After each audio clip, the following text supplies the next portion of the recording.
Hi mga guys, ito yung unang araw nung nag-snow dito sa may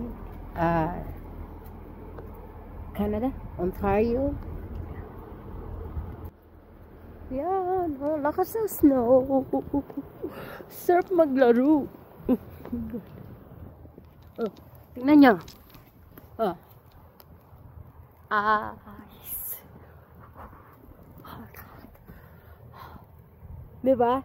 Sarap maglaro ng parang wala kang pakialam sa mundo, wala kang iniisip na problema. Laro. Diba?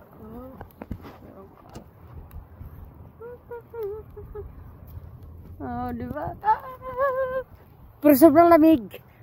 Kaya ngayon, abot yata ng hanggang tukod yung snow hanggang bukas. So, ang problema ko, pag pumasok ng trabaho, ay naku, patay ako.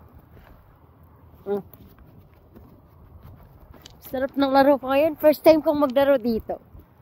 Sa snow. Na. Diba?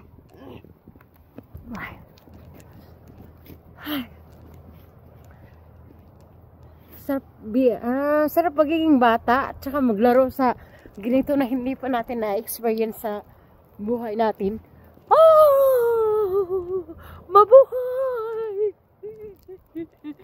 Kitang lamig. Sa lahat ng pamilya ko dyan sa Pinas, love you! I'm still alive and I wanted to survive. Ganyan talaga ang buhay. Masaya, malungkot, umalaga, nakakaraos. Diba? Love you. Bye!